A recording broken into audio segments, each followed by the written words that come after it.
Well, here we are again, Leo. Another day, another walk. On top of that, another chance for me to try to make sense of the world, which, I will be honest with you, is becoming a bit of a bloody struggle. They say politics is a serious business, but lately it feels like I am watching a British comedy sketch that just never ends. A very expensive, very unfunny comedy sketch. That is my dog Leo, an Isaan Bitzer. Lovely chap, a bit dim, but he is loyal. You know who else is supposed to be loyal? Our leaders, the people we elect and put in charge. You would think they would have a plan, a proper one, not just a whiteboard with a few scrawled ideas on the doodle of a chicken. However, here we are. It makes you wonder, does it not? Just how bad can it get? I mean, are we living through the most incompetent government in modern British history? Yes, Leo, I know. It is a big question. It is one that gets me going, I will admit. Every time I turn on the television, there is another story, another scandal, another U-turn so sharp it could give you whiplash. Do you remember when they were going to do X? Then they did not. Then they said they never wanted to do X anyway, and it was a terrible idea. It is a pattern, I swear. It is the political equivalent of me saying I'm going to tidy the shed, then deciding to just have a biscuit instead. Mind you, you have to look at it in context. I remember Britain in the 1970s. Oh, blimey, the 70s. 3-day work weeks, bins not getting collected, power cuts in the middle of a good episode of Morecambe and Wise. It was a proper mess. The country was in a state, and the government, well, they were fumbling around in the dark, literally. So, were they incompetent? You could certainly make a case. Nevertheless, at least they had the decency to look like they were trying. They looked worried. These politicians today, they just seem so comfortable with the chaos. Besides, do not even get me started on the whole Brexit saga. It is a gift which keeps on giving. I mean, they promised all British citizens a land of milk and honey, sunlit uplands of free trade and lower prices. So, what did you get? Bureaucratic nightmares, shortages, and a loaf of bread that costs more than my first car. Okay, that is a slight exaggeration, but only a slight one. It is all a bit of a shambles, is it not?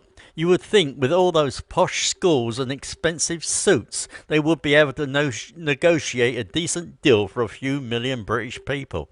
However, apparently not.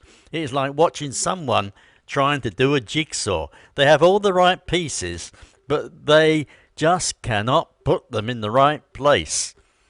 Now, I have to tell you a story. Just the other day, I was at the local shop trying to buy a tin of beans. Not exactly a grand undertaking, is it? However, the price has gone up again. I said to the young girl at the till, "Blimey, you are getting good at putting the prices up." She just looked at me with this 1,000-yard stare and said, "Yeah, it's the global supply chain." The global supply chain? I'm trying to buy some beans, not launch a satellite. What's more, that is the thing, you see. It has become a grand abstract problem that is always someone else's fault, never the elected politicians or government. Yep, a little voice in my head says, "Hold on, you miserable old git." I mean, what about the sewage crisis? That was a proper mess. Britain sent in troops and then had to pull them out with their tails between their legs because the Americans told us to. It was humiliating, catastrophic failure on the world stage. It made us look like a complete joke. So was Anthony Eden's government more incompetent? Maybe. You see, it is all a matter of perspective. We are always so caught up in the here and now, in the constant stream of bad news and political gaffes, which we forget what came before. The truth is, every government has a disaster on its hands at some point. It is part of the job. It is like being a plumber. Eventually, you are going to have a burst pipe on your hands. The question is not whether it is the worst, it is whether they have lost the plot entirely. Besides, that is the thing which really gets me. It feels like they have. Like they are just not grounded in reality anymore. It is all focus groups and sound bites and saying what they think people want to hear. I just want someone to come on the telly and say, right, things are a bit rubbish. We have made a right mess of it. We are sorry. Now, here is what we are going to do to try and fix it. However, they never do. It is always some deflection, some obscure excuse, and lots of blaming the previous lot. It is exhausting.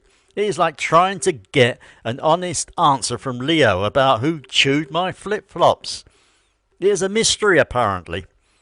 Right, Leo. Let us get on. We have a field to cross and the day is getting on. I have gone on a bit, but it is good to get it off the chest. It is good to have a proper moan. It is a British thing to do, and in a way, it is our little bit of therapy. We cannot fix it, but at least we can have a good grumble about it. So, what do you think? I have given you my 2 baths worth. Do you think this lot are the worst Britain has ever had? On the other hand, is it just another chapter in a long history of political mishaps? I was not going to mention the Iraq War. However, Tony Blair's Labour government was heavily criticised for its decision to join the US-led invasion of Iraq in 2003, with many arguing, me included, that the case for war was based on flawed intelligence. Then, of course, when Gordon Brown faced criticism for its handling of the 2008 financial crisis, although others credit it with taking decisive action to prevent a full-scale economic collapse. Remember, I did mention the 1970s. Well, they were also Labour governments under Harold Wilson and James Callaghan, which were plagued with high inflation, industrial unrest and economic stagnation. This period was often referred to as the winter of discontent. Seems there is a reoccurring theme running through all the past and present Labour governments.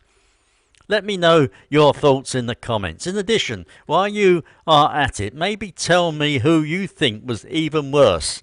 And do not say Margaret Thatcher or expect a roasting. Leo and I will be reading them all. Come on, Leo, let's go home and be thankful we live in Thailand. Goodbye.